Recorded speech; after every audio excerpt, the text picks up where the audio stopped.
Este pub dice todo, ¿verdad? La gente comenzó a identificarse con la abeja. Llegué a Gay Village. Escribieron las primeras 13 reglas del fútbol. Explícitamente se habla del maracanazo. Amigos, si bien en este video les voy a mostrar el libro donde se anotaron las primeras 13 reglas del fútbol, esta ciudad tiene muchas cosas para ver durante 2 días. Avanti Manchester. Señores pasajeros, bienvenidos a bordo de Antonio por Viajes. Ajusten sus cinturones que vamos a aterrizar. La biblioteca Chetham's en Manchester es la biblioteca pública más antigua del mundo de habla inglesa en funcionamiento. Desde 1653 y su fundador, un tal Humphrey Chetham, la hizo para, escuchen bien, la educación de los hijos de padres honestos, laboriosos y dolorosos. Imagínense, hace 4 siglos, tener esta biblioteca para gente no pudiente. La Catedral Católica de Manchester. Y se llama James Fraser, pero no tiene nada que ver con el de la serie Outlander. Este era un obispo a fines de 1800. Un trabajo en marquetería increíble.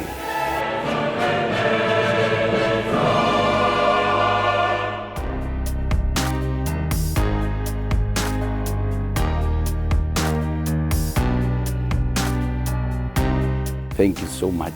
Beautiful. Thanks. Tributo a Mahatma Gandhi.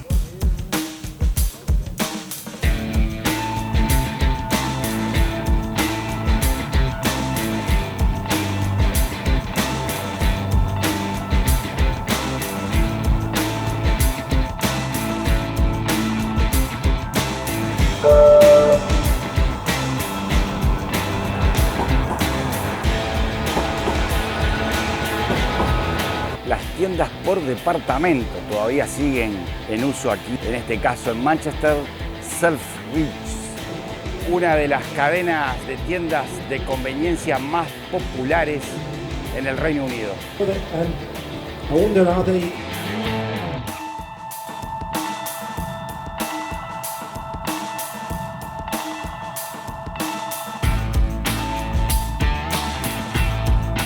Y esta es la Torre Bitham. Es el edificio más alto de Manchester, con 168 metros de altura. Y básicamente es todo apartamento residencial, muy pocas oficinas. Pateando por el centro de Manchester encuentro este pub. Dice todo, ¿verdad? Justo hoy que no traje la boina, pero pregunto, si lo hubiera traído y entro a las patadas y a los gritos y digo: ¡viva los Peaky Blinders para todo el mundo! ¡Vamos, muchachos! ¿Me regalarán un par de cervezas? Llama la atención lo oscuro que es la piedra de este edificio, que es otra biblioteca pública, la biblioteca John Rylands.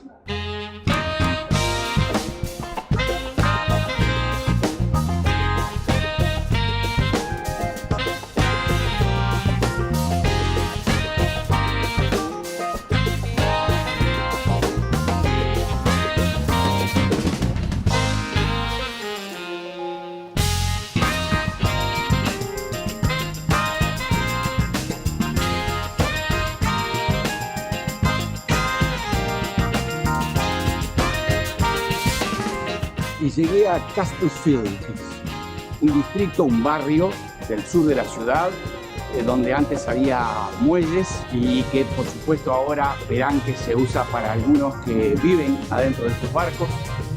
Hay barcos de distintas categorías, hay un teatro al aire libre allí enfrente, una zona reconvertida de viejos muelles en desuso en un parque urbano. También hay restos de una muralla, de un pequeño fuerte de la época romana, siglo I.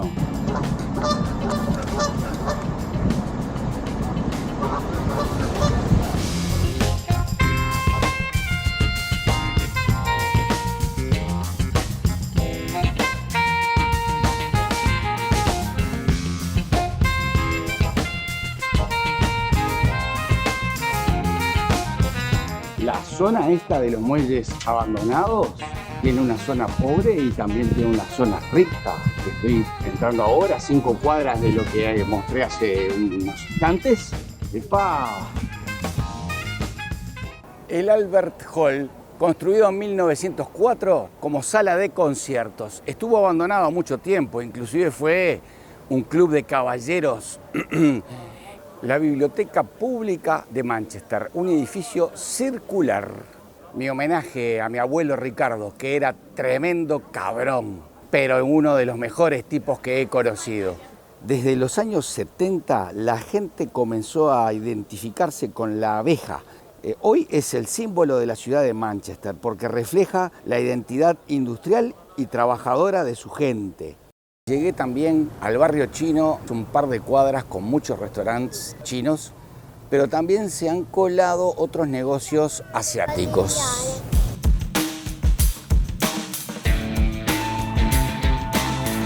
Llegué a Gay Village. Tiene 2 cuadras que discurren a lo largo del canal. Está repleto de bares y de discotecas y clubes nocturnos y otros lugares para ver shows de carácter gay.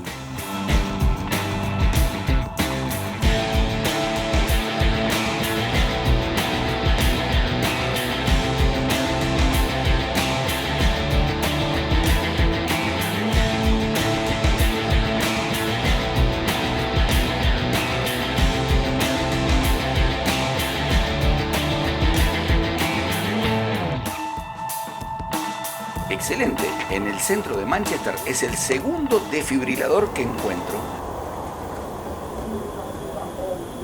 Y amigos, ustedes saben que los museos son los comodines ideales para usar los días de lluvia. Como en estos días tuve un clima excelente acá en Manchester, dejé para lo último venir a visitar museos. El Museo de Fútbol Inglés y la Galería de Arte. Además de un par de atracciones de cositas chicas que me quedaron en el camino. Pero antes voy a dar una vuelta. ¿Pensaron que no me iba a dar una vueltita? Aproveché que no había niños ahora acá en este jueguito. Este edificio vidriado es el Museo Nacional del Fútbol Inglés. Tiene 4 plantas en su interior. Vamos a recorrerlas. Y aquí estoy. Esta es la FA Cup, la de la Premier League. Los rojos de Liverpool serán los campeones y se la llevarán. George Best era un futbolista del Manchester United que era fanático de los Morris Mini, bien auténticamente inglés. Aquí tienen uno 0 kilómetros.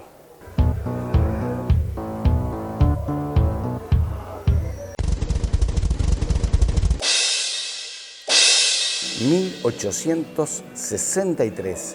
Si será importante este libro porque en él escribieron las primeras 13 reglas del fútbol. Si bien las reglas han ido cambiando con el tiempo, esto es un hito tremendo. Es el nacimiento, la génesis, el origen del fútbol en el mundo. No se permitirá hacer tacles ni zancadillas y ningún jugador podrá usar sus manos para sujetar o empujar al adversario. Ley 10, escrita en 1863. La primera camiseta que usó Inglaterra en un amistoso internacional en 1872 contra Escocia.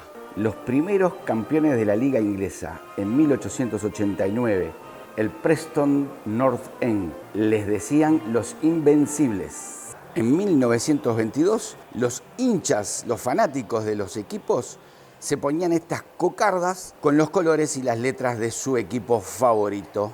Un molinete de los que se usaban en Wembley 1923. Una pelota similar a la usada en la final del primer campeonato mundial de fútbol de 1930. ¿Qué me van a hablar de fútbol a mí en ese año? Una sección dedicada al primer campeonato del mundo de fútbol en Uruguay, Montevideo 1930. También, obviamente, un sector dedicado al 1950, en el cual explícitamente se habla del maracanazo. En el año 1970, Daniel Herman, un inglés, hizo este retrato de Pelé. Uy, qué polémico este cuadro hecho por Michael Brown en 2019 que muestra los derechos humanos en Inglaterra sobre la izquierda y en Brasil a la derecha. Polémico, aunque algo de verdad tiene. Por supuesto, recuerdan Wembley en 1966, cuando fueron campeones del mundo. En los 70s y finales de los 60s se había puesto de moda llevar este tipo de boina con los colores del equipo preferido. También durante un tiempo, en los años 80, los hooligans usaban pasamontañas para no ser reconocidos. ¡Qué época! ¿Cómo ha cambiado, eh? Hoy son todos unos señoritos. Lo que también me lleva a pensar qué lejos estamos nosotros todavía, ¿eh?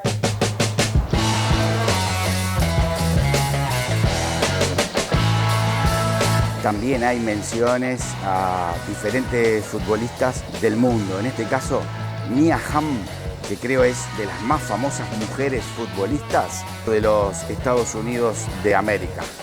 Un sector dedicado a los jueces, referís. Un sector dedicado a los arqueros, con sus más memorables atajadas. Otro piso dedicado a juegos de fútbol. Debo decir que la entrada es un poquito cara y eso que tuve un pequeño descuento por ser un señor mayor, una pantalla interactiva para ver cuánto conoces las reglas del fútbol. Acá adentro se pueden demostrar las habilidades, hacer jueguitos, así se decía en mi época, hacer jueguitos. Otro juego interactivo para reconocer los diferentes músculos y huesos del cuerpo humano, fundamentalmente los que tienen que ver con el fútbol.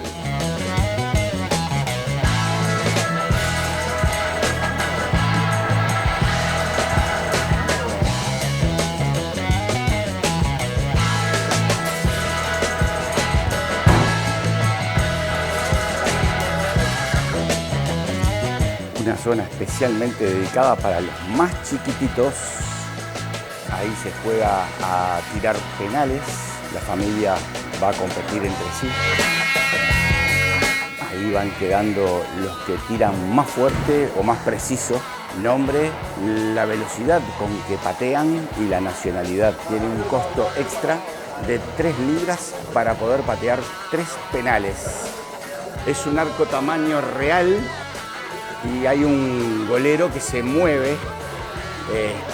Y bueno, por supuesto hay que convertir el penal. Preguntas y respuestas con múltiple opción para ver la diferencia y puedas tocar el calzado de antaño y el del presente. Dios mío, esto es un guante comparado con el hierro que parece ser el de los años 30. Llegué a la última planta, la superior, la más alta, dedicado principalmente a álbumes, zapatillas, camisetas, juguetitos.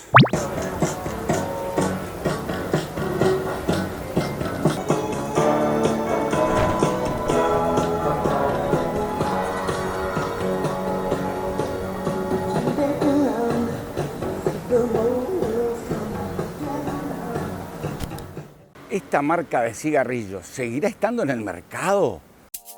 ¡Qué lindo palacio!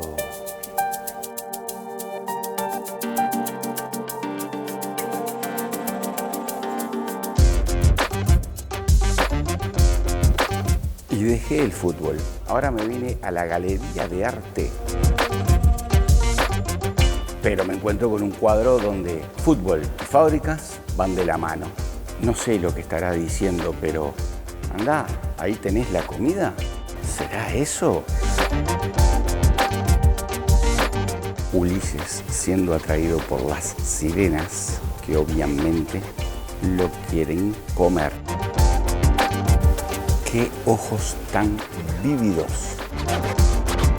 En la época victoriana, las mujeres llevaban esto debajo del vestido para quedar vestidas así. Se llama miriñaque. La carrera de cuadrigas en la antigua Roma, pobrecito, quedó cansado, exhausto. La tentación de Eva. Miren cómo el señor ese que no se puede nombrar en YouTube le come la oreja. No sabía, pero hoy domingo de mañana hubo maratón. Ahora me doy cuenta por qué el centro estaba bastante despoblado y ahora también entiendo por qué el hotel me salió tan caro este fin de semana aquí en esta ciudad. Un palacio también, es hotel, el Kimpton. Tremendo edificio, hasta tiene una torre del reloj. Y llegué al Museo de Manchester, justo en la línea de meta.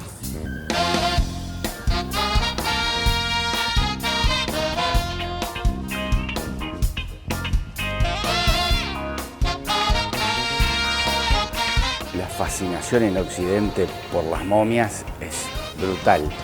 La sala de momias del Museo de Liverpool es mucho más bonita que esta. No lo encuentro tan atractivo. El mejor museo de esta gira ha sido el Museo Nacional de Escocia, en Edimburgo. Si quieren ver a la primera oveja clonada, vayan al video de Edimburgo. Les dejo el enlace. No se olviden de suscribirse a mi canal, es totalmente gratis, y activen la campanita para que les avise la publicación de mis próximos videos. Muchas gracias.